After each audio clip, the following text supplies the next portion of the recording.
Assalamualaikum warahmatullahi wabarakatuh.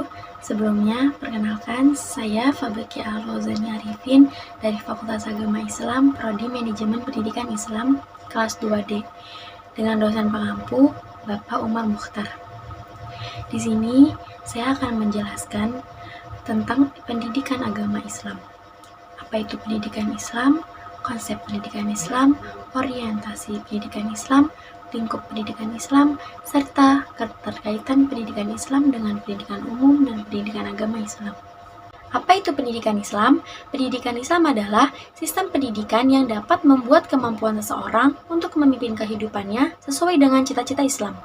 Karena nilai-nilai Islam telah menjiwai dan mewarnai kepribadiannya. Secara umum, pendidikan dapat dipahami sebagai suatu upaya yang dilakukan oleh pendidik secara sistematis dalam pengembangan potensi seseorang, agar mampu menjadi manusia seutuhnya, yaitu manusia yang memiliki karakter, pengetahuan, dan keterampilan sebagai bekal dalam menjalani kehidupannya, baik sebagai makhluk individual maupun makhluk sosial. Tujuan dari pendidikan Islam sendiri adalah, secara formalnya, diartikan sebagai rumusan kualifikasi, pengetahuan, kemampuan, dan sikap yang harus dimiliki oleh anak didik. Secara umumnya, tujuan pendidikan Islam adalah untuk mencapai kualitas yang disebutkan oleh Al-Quran dan hadis. Selanjutnya, konsep dasar dalam pendidikan agama Islam. Apa itu konsep dasar pendidikan? Konsep dasar pendidikan adalah wahana guna meningkatkan keimanan dan ketakwaan serta akhlak mulia dalam rangka mencerdaskan kehidupan bangsa yang diatur dengan undang-undang.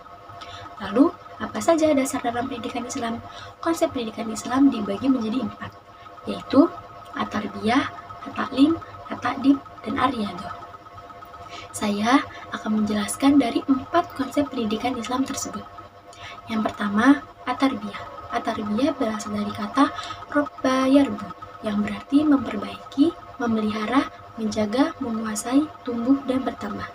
At-tarbiyah berarti proses pembinaan dan pengembangan potensi manusia melalui pemberian petunjuk. Melalui upaya tersebut, potensi manusia akan tumbuh secara produktif dan kreatif. Selanjutnya, yang kedua, yaitu at-ta'lim. At-ta'lim berasal dari kata alama, yang artinya mengajar. Taklim berarti pemberian, pengetahuan, pemahaman, tanggung jawab, dan penanaman amanah, sehingga terjadi proses tazkiyah dengan arti pembersihan manusia dari segala kotoran dan menjadikan diri manusia itu berada dalam satu kondisi yang memungkinkan untuk menerima hikmah, serta mempelajari segala apa yang bermanfaat baginya dan tidak diketahuinya. Selanjutnya, yang ketiga, at-ta'dib berasal dari kata ad-daba, yang artinya memberi adab. Ta'dib merupakan proses internalisasi dan penanaman adab pada diri manusia, agar ia mengetahui, memahami, serta mampu membedakan antara yang baik dan yang buruk, dan mana yang benar dan mana yang salah. Selanjutnya, yang keempat, terakhir, ar-riyadhah berasal dari kata raudhatun. Konsep riyadhah ini lebih mengarah pada pendidikan anak yang dilakukan dalam rangka membangun kebiasaan baik dan menanamkan akhlak mulia melalui pendekatan yang variatif dan fleksibel. Dari beberapa konsep pendidikan Islam yang saya jelaskan sebelumnya, yang paling populer atau yang sering digunakan untuk memaknai pendidikan Islam adalah at-tarbiyah. Mengapa konsep tarbiyah sering digunakan untuk memaknai pendidikan Islam? Karena cakupan yang dimuat dalam makna tarbiyah lebih komprehensif, yaitu meliputi seluruh kegiatan pendidikan sehingga dianggap representatif dalam memaknai pendidikan Islam. Lalu, adapun metode-metode dalam pendidikan Islam yang digunakan, yaitu metode ceramah, metode tanya-jawab, metode diskusi, metode penugasan, metode demonstrasi, metode eksperimen, metode kerja kelompok, metode kisah, metode amsal, dan yang terakhir, metode targhib wa tarhib. Dari yang saya sebutkan, metode-metode pendidikan Islam dalam sepanjang catatan sejarah perjalanan, setiap sistem pendidikan pasti memiliki metode yang khas yang mengalami perkembangan dari masa ke masa, termasuk dalam sistem pendidikan Islam. Namun, Rasulullah SAW telah memberikan fondasi yang begitu kuat sehingga mengalami perkembangan. Akan tetapi, akan tetap berpedoman dari apa yang telah dicontohkan. Lalu, saya akan menjelaskan tentang ruang lingkup pendidikan agama Islam. Ruang lingkup pendidikan agama Islam meliputi 3 bidang, yaitu Yang pertama, akidah. Akidah artinya ikatan dan sangkutan. Menurut istilah keyakinan hidup atau iman. Sesuai dengan maknanya yang disebut akidah adalah bidang keimanan dalam Islam dengan meliputi semua hal yang harus diyakini oleh seorang muslim. Yang kedua, syariah. Syariah artinya jalan.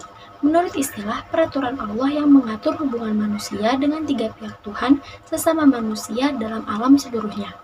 Peraturan Allah yang mengatur hubungan manusia dengan sesama manusia dengan Tuhan disebut ibadah. Dan yang mengatur hubungan manusia dengan sesama manusia dan alam seluruhnya disebut muamalah. Yang ketiga, akhlak atau etika. Akhlak yang artinya perangai atau tabiat. Menurut istilah, akhlak adalah bagian ajaran Islam yang mengatur tingkah laku perangai manusia. Akhlak ini meliputi akhlak manusia kepada Tuhan, Nabi dan Rasul, diri sendiri, kepada keluarga, kepada tetangga, kepada sesama muslim dan non-muslim. Lalu, pendidikan Islam memiliki dua orientasi pokok, yaitu yang pertama mengabdi kepada Allah selaku Khalik dan memahami dirinya sebagai khalifah di muka bumi. Yang kedua, mendidik manusia dalam rangka menumbuh kembangkan kelengkapan dasar dan potensi fitrah anak didik secara optimal. Selanjutnya, saya akan membahas tentang keterkaitan pendidikan Islam dengan pendidikan umum dan pendidikan agama Islam. Hubungan pendidikan Islam dan pendidikan umum tidak dapat dipisahkan. Keduanya mempunyai hubungan yang sangat erat. Dalam hal ini dikaitkan dengan konsep penyusunan sistem pendidikan umum tersebut. Suatu sistem pendidikan umum harus mementingkan masalah eksistensi umat manusia pada umumnya dan bangsa Indonesia khususnya dalam hubungan masa lalu, masa kini, dan kemungkinan perkembangan masa depan. Dalam Undang-Undang Nomor 2 Tahun 1989 beserta peraturan yang menyertai jelas bahwa pendidikan agama Islam adalah kurikulum wajib bagi yang harus diberikan. Jika pendidikan agama Islam tidak diberikan, berarti tujuan pendidikan umum tidak akan pernah tercapai secara maksimal. Karena ada sebagian siswa khususnya berada pada satuan pendidikan tertentu tidak mendapat pendidikan agama Islam. Karena itu kehadiran guru pendidikan Islam yang profesional sangat dibutuhkan. Dan jika kita melihat kepada tujuan pendidikan dalam tujuan pendidikan umum, pasal 4 Undang-Undang Nomor 2 Tahun 1989 yang berbunyi mencerdaskan kehidupan bangsa dan mengembangkan manusia Indonesia seutuhnya, yaitu manusia yang beriman dan bertakwa kepada Tuhan Yang Maha Esa dan berbudi pekerti luhur, memiliki pengetahuan dan keterampilan, kesehatan jasmani dan rohani, kepribadian yang mantap, mandiri, serta rasa tanggung jawab kepada masyarakat dan bangsa. Sedangkan tujuan pendidikan Islam adalah sebagai bimbingan terhadap pertumbuhan rohani dan jasmani menurut ajaran Islam. Dengan tujuan pendidikan tersebut, baik tujuan pendidikan umum maupun tujuan pendidikan Islam ada kesamaan yang ingin diwujudkan, yaitu dimensi transidental dan dimensi material.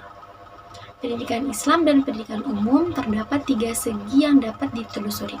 Pertama, dari konsep penyusunan sistem pendidikan nasional Indonesia itu sendiri. Yang kedua, dari hakikat pendidikan Islam dan kehidupan beragama kaum muslimin di Indonesia. Yang ketiga, dari segi kedudukan pendidikan Islam dalam sistem pendidikan nasional. Sekian dari materi yang saya jelaskan tentang pendidikan agama Islam. Mohon maaf atas segala kekurangan dalam penyampaian materi. Semoga apa yang telah saya jelaskan bisa bermanfaat untuk teman-teman semua. Billahi taufiq wal hidayah. Wassalamualaikum warahmatullahi wabarakatuh.